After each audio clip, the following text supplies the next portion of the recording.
to the podium is Philadelphia Union head coach Jim Curtin. Jim will give an opening statement, then we'll open the floor. Yeah, overall, a good time for the guys to get recharged, refreshed. About the midway point of the year.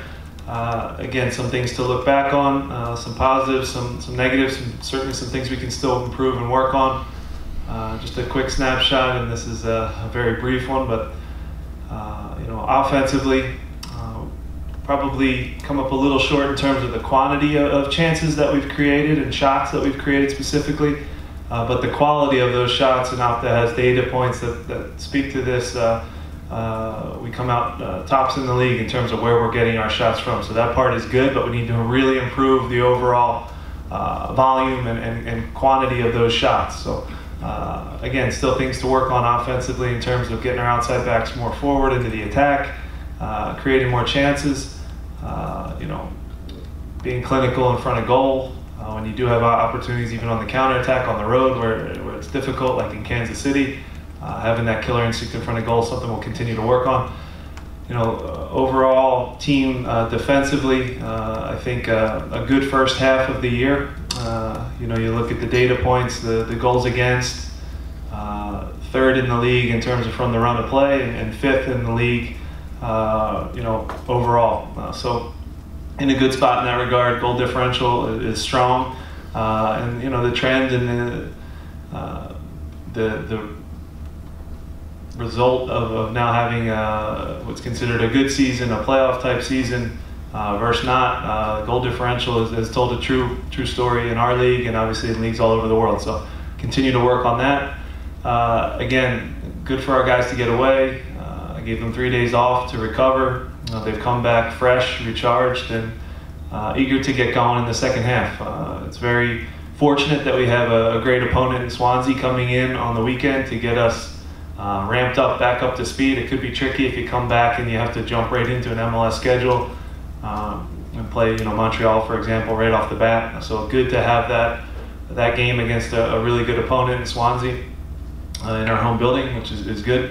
Quickly on the Kansas City game, we just had a film session on it, and obviously not our best game with the ball, but still those are really big learning opportunities for our guys. Those are the teams in our league that they're towards the top, and it's difficult to go to Kansas City, right? 19 games where they haven't lost in their building. The grass is short. It's like a fairway. The field's wet. It's faster. It's 78 yards wide, which to the average person, 3 yards wider or a field doesn't sound like much, but it's significant in terms of the ground you have to cover, the intensity with which they play at. The crowd, all those factors. Now, if we want to be a team that takes the next step and moves up the table, we have to be good in those games. We did roll up our sleeves and fought and wound up getting a point. But if you go to Toronto, if you go to Atlanta, to these hostile environments, we have to be able to go there and get points.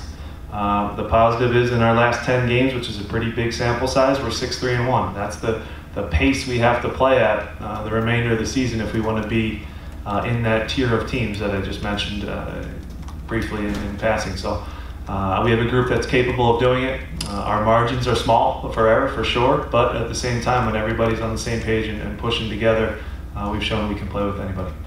Questions here on the floor for Jim? Jim, with Swansea coming up, what are some of the objectives in terms of some guys to get some minutes? Yeah, so you'll see a lot of guys get used. I think it's a good opportunity to keep some guys going and keep them in the positive form that they're in. Not have a too long of a break and layoff because Montreal does come quick on Wednesday. So a balance of that. Also rewarding some younger guys that have done really well with the Steel to get the opportunity to play in front of our fans in our stadium with our jersey on. For the first time for some of them, it will be special. You will see a lot of guys play, for sure. And you won't see, I won't say nobody, but there's a strong possibility nobody will play 90 minutes in the game. So we'll have an opportunity to see some new guys, but also still work on the things that we've talked about this week in terms of pressing, pressure to the ball, us sliding together as a team. Obviously, Swansea will be a high level, very talented group. We can use it as a good tool to get better, and as a good tool to prepare us for Montreal. So you'll see a lot of little relationships on the field that we want to continue to grow, but you will also see sprinkled in some of the younger guys that have deserved an opportunity to play, some of the even experienced guys that maybe haven't been getting minutes. So you'll see a wide range of faces, but it'll be used as a training exercise, and it's a great opponent to play against and to learn from. Jim, I think at this point with Bob Bradley, things probably beat to death for the most part. But he was the guy that you played under. Yeah. You said he was the guy who inspired you to be a coach in the first place. When you look back at his tenure there, do you have takeaways from what happened? Yeah, I mean, when we actually did our pro license course, Bob was one of the speakers that we kind of teleconferenced in. He was just in the job, maybe it wasn't a long tenure, but he had the he was able to speak to us, to speak to a group of guys, and literally he was from literally from the training center, and you could see all his staff that was around him. He spoke so highly of it. He had a great experience there. Is he angry and mad that it was short? Absolutely, that he didn't get a transfer into all those little things, for sure. I can't speak to the goings on behind the scenes, what happened. All I can speak to is Bob Bradley the coach and Bob Bradley the person, and you will not meet a better coach, first and foremost, a better teacher of soccer, a guy who literally lives this. Again, I've gone through a million times with you guys. If someone ever wants to do the story of literally that Chicago team and the amount of guys, I think on my 20-man roster back then, 18 of us are in the league coaching now. Head coaches, assistant coaches, GMs, technical directors, whatever it might be. And he's the reason, because he's a winner. He's probably the best coach I ever played for. He's a guy you can learn a great deal from. He's not afraid of new challenges too. It has to be said that he's the first, to go to England, to deal with all the things that entails in terms of media scrutiny, all the goings on there. And while people will talk behind the scenes, he's the one that knows what actually happened. And from an outsider, and I consider myself a little closer to Bob than most, I still don't have all the details, but it didn't seem completely fair to me. That's kind of the best way I can put it. And you won't meet a better person in soccer and a better coach than Bob Bradley, that's for sure. Jim, with the transfer window open, one roster spot, is that, am I right? Yeah, we have some flexibility, obviously with the Ayuk loan, to do something, and again, we have had a lot of guys that we've been looking at, and if the right thing comes up, we're always looking to strengthen our roster. There's offensively and defensively, there's no one position that we're just targeting, but we've been actively looking, but nothing new to report. Jim, you guys have done so much about depth these last few months, and it seems like your depth is in a really good spot. Are you guys looking to still bolster the depth, or would you be maybe more interested in bringing in someone that can start right away? Yeah, I think that's actually that's a good question, because again, I think sometimes when people speak of the term depth, they think that means if we're a deeper team, then we should be at the top of the league. And that's not necessarily how depth works. Depth, and I say this with confidence, I believe that this is, and I said at the beginning of the year, I believe this is the best roster we've ever had. There's also the counter to that, which is every other team has gotten a lot better too in the past. So again, the depth makes you strong when you have to go to your bench, when you have to have an injury or substitutions. But in terms of the top end of our roster, we're pretty similar to where we were last year. And by top, I mean the Barnettas, the Bedoyas, the Harrises, those type of players that are, the top. You consider your go-to guys. So again, sometimes depth gets confused with, if you have depth, you should instantly, why aren't they in second or third place? I'd say that the roster overall is its strongest in terms of we have almost no drop-off when we go to a change at right back, a change at left back, a change at center back, a change at defensive midfielder. There's no fall-off, but at the same time, there's still no Giovinco, there's still no David Villa in the tough moments. Those are the guys that can be difference makers. We're a team in that sense, and our guys have bought into that. And I know sometimes our fans can get frustrated by that, but at the same time, when our group, again, is all on the same page, we can play with those teams. And we haven't been really, we're in every game, I'll put it that way. And that depth is so important. It is very critical. And now, yeah, you're always looking to add to the top end of the roster as well. Jim, what have you seen of Giuliano these last couple of weeks that's really still stuff? Yeah, I think a great example of the depth that Matt just talked about. You know, a guy that, you know, Fabi had a decent run. I think every guy in our back line has had good games this year and has had some down games. And Giuliano's come in and done a good job. That's his first road game, so it is a little different than Colorado at home. It's a little different than DC United at home. It's ramped up, Kansas City, and that was the discussion that we had. In those buildings, in those tough atmospheres, when we go on the road, we might not have the ball as much as we do at home. It might not be as comfortable in moments, but Giuliano had some really good 1v1 defending moments. He had some moments where he could get a little tighter as well. So again, for his first road game in our league, he's done a very good job.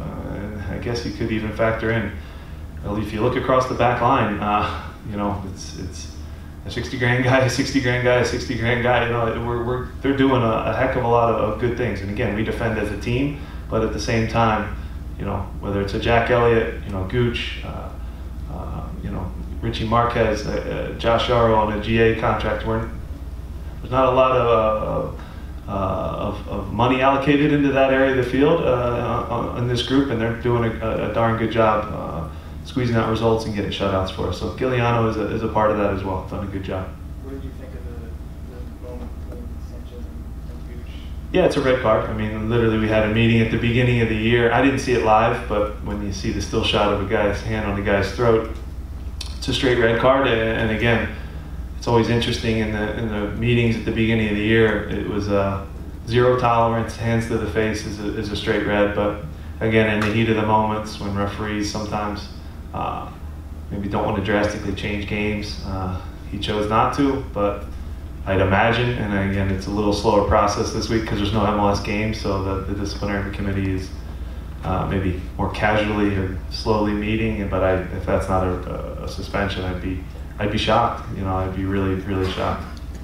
Jim, what do you expect from Swansea, and just comment about just having a team come over as has been the tradition this summer?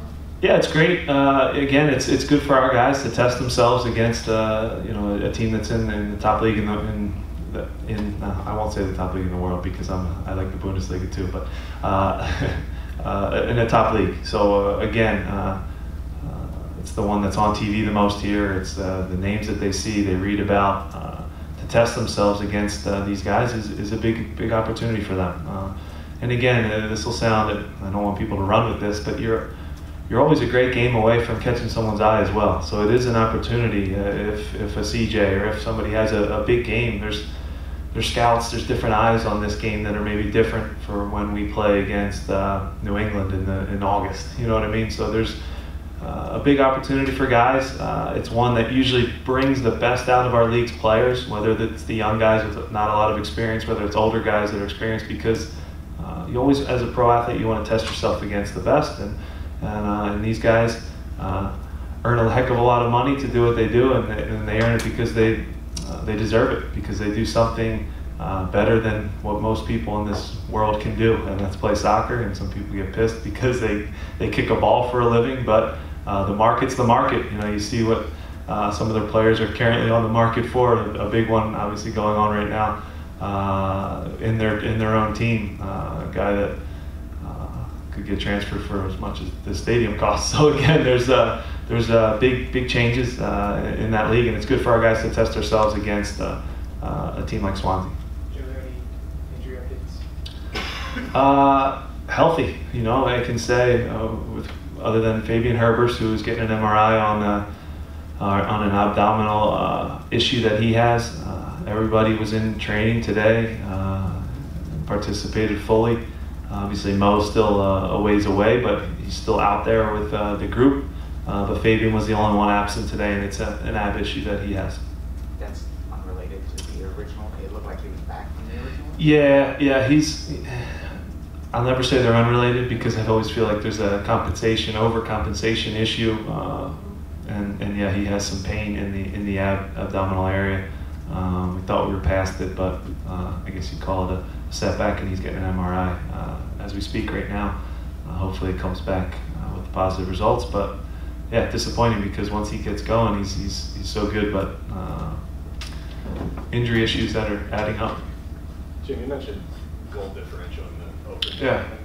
It's always the case that when you look at the table at this point in the year, there's always some strange optics with like an Orlando being in fourth place at -7 or something. I mean, what is, when you look at 4 teams in playoff position right now that have negative goal differential, what's the takeaway from that? Is it just individual matchups? Are there too many teams getting in the playoffs? Why does it look that way? Yeah, I think this year it's a little different than it usually is. If you go back through history, it's a really good predictor of playoff or success, whatever league you're in. Billy Bean uses it as a metric in soccer, to be honest, as a big predictor of a team's success. So you'd like to think over the 34 it'll even out, maybe a couple more points go our way if we can keep that thing at a plus, +2 to +10. You're in a really good range by the end of the season. Again, you have to avoid a drop in form in the consistency, hopefully over the 34 games, like a baseball player's batting average. Yeah, Chase Utley or Jimmy Rollins would go through moments of, in the dog days of summer of a big dip, but over the course of the 162, it would even out. And that's kind of the thinking with this. We still know we have a heck of a lot to work on, but when I bring up that metric, it is historically a pretty good predictor in our league, and it's a hard one to, you look at the best teams and it sounds obvious that they don't give up goals, right? Kansas City, Chicago this year, Toronto, they do a good job defensively. I still always think it starts with team defense, and that leads to your offense. You look at how efficient Chicago's been this year, and everyone will talk about how clinical they are in front of goal, and Nikolic, but their back line has done a great job of turning teams over in bad spots and starting their attacks. Toronto's the same way, where Toronto will sit back on you, they'll let you have possession, but that back 5, back 3, whatever you want to call it, when they win balls and play forward, the defense is still critical in our league to have that part right. Kansas City, same thing. They just don't concede goals. And that's something that we're aspiring to be like. I think it does get lost because people think, the teams that don't give up goals, they usually play ugly, or Colorado got criticism last year for the way they played.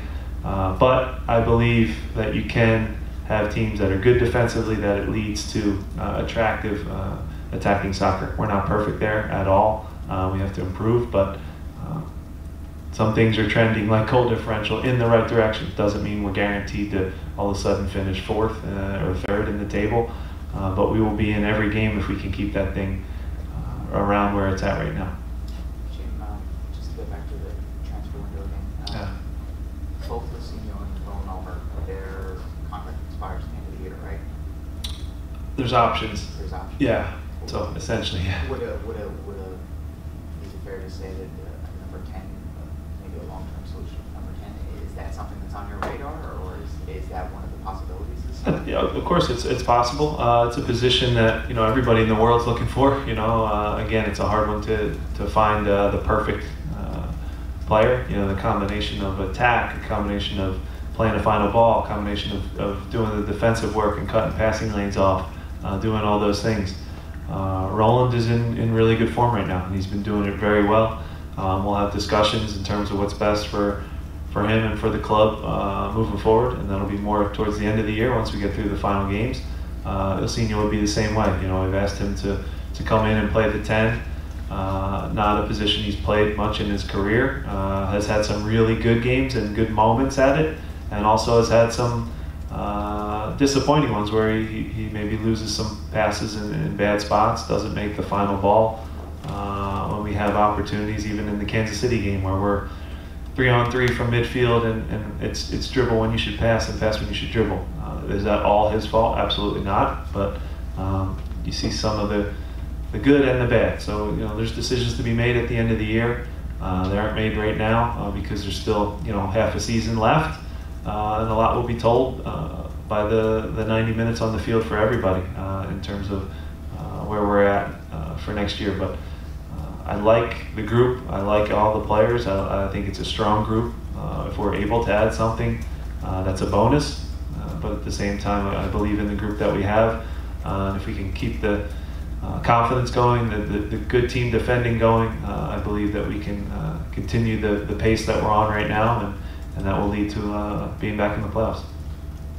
Yourself and Ernie have talked a lot about having an international presence with the union. What does it mean to the organization to have both Ale and Andre be captains of the national teams? Yeah, special. Again, you want to have, the club wants to have players represent the United States. I think it's an honor. Obviously, just to be called in, for Chris Pontius also to be called into the national team is an honor and something that we work towards. Again, Chris, in the first meetings we had with him before last year even started, it was that we believed in him to get back in that national team picture, and that was his goal.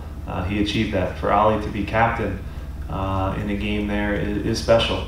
Wasn't the U.S.'s best game, that's for sure, but that's not just on the captain, So again, Bruce holds him in high regard. He holds Chris in high regard for not only the types of players they are, but the people they are. And yet to be given the armband for the United States of America is a big deal, and something that Ali cherished, and I know that, and did a good job leading the guys. He's done a great job for us as captain, and Andre as well, for him to represent Jamaica as still a pretty young guy, to be the one that's called upon to be their leader. You see the saves he makes, that speaks for itself, and all the things that he does that way for us or for Jamaica. But now to have more of a vocal presence is something that is special, and for his coach to give him the captain's armband says a lot about his growth and development as a player. But yes, Ernie and I believe strongly in having players represented internationally, and we have raised the bar in terms of that this year, but we want more. We want more guys playing for our national team. We want more guys playing for different national teams and representing the Philadelphia Union when they go there. It means a lot to us. It should mean a lot to our fans. And again, it all leads to putting a good product on our field at Talent Energy, and it makes them better players down the road. With Pontius away on international duty, do you prefer to keep Ilsinho where he's been playing, or do you think about maybe sliding him back outright? It opens up a spot, obviously, because Chris has been a starter for us. Marcus Epps is really impressed. He's pushed, and he's worked hard on his fitness to try to maintain that aggressiveness that he has with the ball. Very good 1v1. Has improved greatly in his reactions defensively, to not just be an attack-minded guy. Ilsinho is an option to pop back out there on the right. Epps is as well. Roland has impressed at the 10. Adam Najem has done a good job as well. So some decisions to make, and again, these are good problems to have, and it speaks to that depth. Again, we don't have a big drop-off when we go to the bench. Any other questions here on the floor? Since the homegrown rosters are out there now, getting Jones and Trusty on there, what is that? It's official? Yeah. I was just going to transition. If you guys are just delaying this thing by asking questions till 1 o'clock. Okay. Go ahead. What's it mean to have those two guys out there? Yeah, so again, along the lines of the national team question and the captains there, it means a heck of a lot to have these two guys that were homegrowns, that came up through our academy, came up with the job that Richie Graham, Tommy Wilson, all the coaching staff has done there. It's special to have them now get recognized again for their actions on the field in MLS and in USL. In the case of Auston also with the youth national team. And to represent the Philadelphia Union badge is special. Last year when Keegan and Dre get called into the All-Star game, to have that crest come up and pop up on the television is important. And again, it's only going to grow our club. And again, we want to be known as a club that is at the top of youth development. And now to have Derrick, who's had an excellent season, to have Auston be rewarded now for all the hard work that he's done with Bethlehem, with our first team, with the U20 national team, to go away, playing a big game. I think it's special. I think it's great, and it shows that, again, we're a club that wants to be at the forefront of youth development in the United States, and we're really happy for the two of them and the opportunity that they have. They've earned it. When you look at this list of guys, I think Auston's one of the only handful that hasn't played in MLS yet. Is that kind of shifted at all for him? Because he's still maybe more on that growth phase than some of the other guys? Yeah, listen, it's again, I've mentioned it a bunch. It's a little bit of luck, a little bit of timing, a little bit of right place at right time when you get your opportunity. And when you do, you take it. And that's what he's preparing for now. He happens to play a position that we have a lot of good players at. We have Elliott emerge, Gooch, you have Yarrow, you have Richie Marquez, who's played, they've all played a ton of games. So he's learning from them. He'll be ready when he gets his opportunity. I think you could even look to last night and the kid who played against us, Palmer Brown, who doesn't get a ton of minutes in league yet, but man, I mean, you want to talk about a player. Oh, he was unreal. So again, unreal against us and then unreal against Dallas last night down to man. So Auston is preparing himself to be ready for when that moment comes. And I'm confident in the way that the kid works, how hard he is, how hard he works, how hard he works after training when nobody's watching. He puts the work in, and he'll be rewarded for that at some point in his career. Is it this season? I don't know. Could there be a red card, emergency, an injury, and he gets his opportunity? Absolutely. That's how it happens for players. But when you're called upon, all the hard work you put in up to that point prepares you for your opportunity. And Auston is, I have confidence in, and he'll be ready when he's called upon. For Jim? Jim, it's John in Campbell. You were talking about number 10s earlier. Adam and Jim has played a lot. Bethlehem looked pretty good. How far is on the season? Yeah, so we've asked him to, again, leave a bigger impact on games. He's gone down there a bunch now and has been excellent in terms of his possession. He's really improved the amount of ground he's covering and his ability to get on the ball and turn in tight spots. Feet are very good. And we challenged him to now, can you make more final balls, more assists, and can you score goals? And he's answered that as well. We threw him in the Red Bull game in a very tough spot. He was excellent there.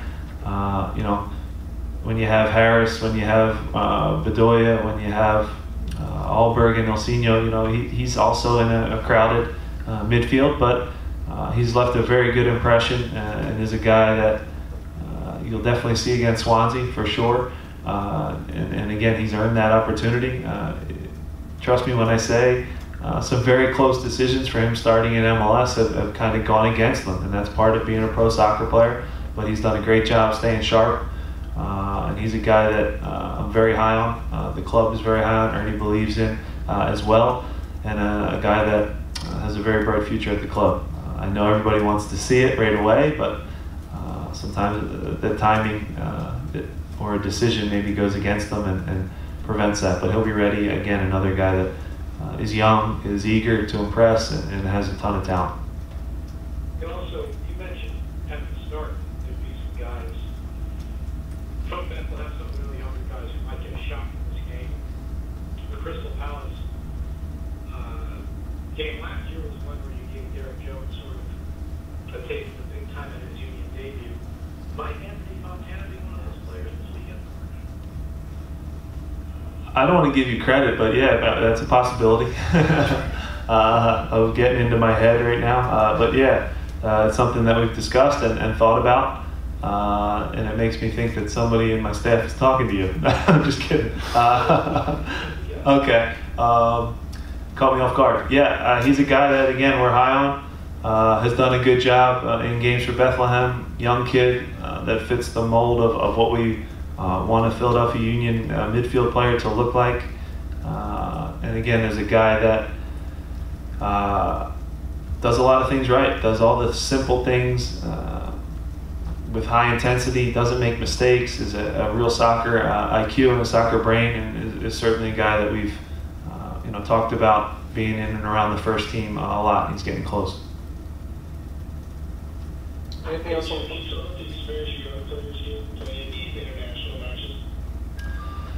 Yeah, again, anytime you can test yourself against these top teams, in the world, it's special.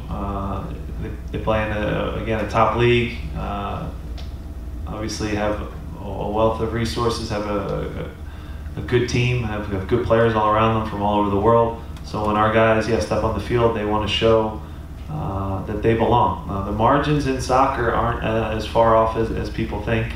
It's the speed of thought, how quickly can you execute, and probably the biggest difference from our league to the English league, the Bundesliga, Spain, is just how clinical they are in front of goal. It doesn't take 4 to 5 to 6 chances. They look for one half chance and they bury it. That's probably the biggest difference. And again, I'm generalizing. I'm not as naive to just say it's one thing, but you'll see when you give up opportunities to these guys in and around the box, they strike the ball, they hit the target all the time. It's something that, as our league improves, as the American player improves, something that we need to get better with is taking our chances. So our guys get a great opportunity to test themselves. Obviously, as a young player in your career, you want to see where you stand against top competition. And we'll have a great opportunity on Saturday night, and our fans will come out and support us. And then hopefully there's a little bit of life and juice in our group and excitement, because you can be a little bit free and take risks and try new things in a game that doesn't affect the table. So we'll put a good group out there. And again, we're excited for the opportunity to play Swansea.